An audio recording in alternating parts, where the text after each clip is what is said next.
Parliament ఎన్నికల్లో అత్యధిక మెజార్టీతో బీఆర్ఎస్ అభ్యర్థి వెంకట్రామరెడ్డి గెలుపొందుతున్నాడని మెదక్ మాజీ ఎమ్మెల్యే పద్మా దేవేందర్ రెడ్డి అన్నారు. నిజాంపేట మండల కేంద్రంలో శుక్రవారం ఇంటింటా ఎన్నికల ప్రచారాన్ని చేపట్టారు. ఈ సందర్భంగా వారు మాట్లాడుతూ కాంగ్రెస్ పార్టీ అసత్యపు ప్రచారాలతో అబద్ధపు హామీలతో అధికారంలోకి వచ్చిందని 6 గ్యారంటీల పేరుతో కాంగ్రెస్ పార్టీ తెలంగాణ ప్రజలను అయోమయానికి గురి చేస్తుందన్నారు. కేంద్రంలో ఇటు రాష్ట్రంలో బీజేపీ ప్రభుత్వాన్ని ప్రజలు ఎవరూ నమ్మే స్థితిలో లేరని తెలిపారు. 10 ఏళ్ల బీఆర్ఎస్ కేసీఆర్ పాలనలో రాష్ట్రం అభివృద్ధి చెందిందని, తెలంగాణ ప్రజలందరూ బీఆర్ఎస్ ప్రభుత్వానికి మద్దతుగా గ్రామాల్లో ప్రజల నుంచి విశేష స్పందన లభిస్తుందని తెలిపారు. తెలంగాణ రాష్ట్రం మరింత అభివృద్ధి చెందాలంటే పార్లమెంట్ ఎన్నికల్లో బీఆర్ఎస్ పార్టీ అభ్యర్థి వెంకట్రామరెడ్డిని అత్యధిక మెజార్టీతో గెలిపించాలని ఈ సందర్భంగా వారు కోరారు.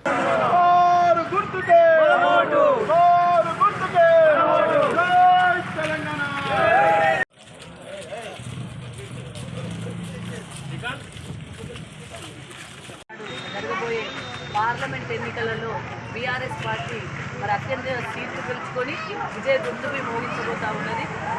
తెలంగాణ రాష్ట్రాన్ని సాధించిన తెలంగాణను అనేక సంక్షేమ అభివృద్ధి కార్యక్రమాల ద్వారా ముందుకు తీసుకెళ్లిన వ్యక్తి గౌరవ కేసీఆర్ గారు. దేశంలోనే నెంబర్ 1 రాష్ట్రంగా నిలిపిన వ్యక్తి గౌరవ కేసీఆర్ గారు. మరి మొన్న జరిగిన జనరల్ ఎలక్షన్లో కాంగ్రెస్ పార్టీ ఎట్లా ఓడిపోతామనే ఉద్దేశం కొద్దీ అమలుగాని హామీలనిచ్చి కేసీఆర్ ముందు ఓడిపోతున్నాం కాబట్టి ఇష్టం ఉన్న రీతిలో అడ్డగోలు హామీలు ఇచ్చి అసత్య ప్రచారాలు చేసి మరి గెలవడం జరిగింది.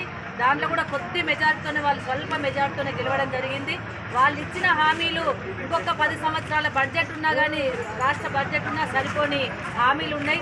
కాబట్టి మేము ఒకటే అడుగుతా ఉన్నాం కాంగ్రెస్ పార్టీని, మరి నెల రోజుల లోపల రుణమాఫీ చేస్తానని ఇప్పటివరకు చేయలేదు. 2500 అక్క చెల్లెలకు పెన్షన్ ఇస్తానని ఇప్పటివరకు చేయలేదు. బీఆర్ఎస్ పార్టీ ముందంజలో ఉంటుంది, విజయం సాధిస్తుంది. వెంకట్రామరెడ్డి గారి ఘన విజయం ఖాయం. నేను కాంగ్రెస్ పార్టీ శ్రేణులను కూడా కోరుతా ఉన్నాను. ఎందుకంటే హామీలు ఇచ్చారు, నెరవేరలేదు. మీ ముఖ్యమంత్రి గారు నెరవేర్చలేదు. ముఖ్యమంత్రి గారికే క్లారిటీ లేదు. ఈ రాష్ట్రాన్ని ఎట్లా పరిపాలించాలో కూడా తెలియని వ్యక్తి ముఖ్యమంత్రిగా ఉన్నారు. కాబట్టి ఇప్పటికైనా కాంగ్రెస్ పార్టీ నాయకుల కళ్ళు తెరిచి తెలంగాణ ప్రజలను మరి మోసం చేసింది కాబట్టి ఆ మోసాన్ని మరి వెనక్కి తీసుకొని మోసాన్ని చేయకుండా క్షమాపణ కోరి ప్రజల దగ్గర పోట్లాడడానికి రావాలని చెప్పి జై తెలంగాణ, జై కేసీఆర్. మరిన్ని అప్డేట్స్ కోసం మా ఛానల్ని సబ్స్క్రైబ్ చేయండి.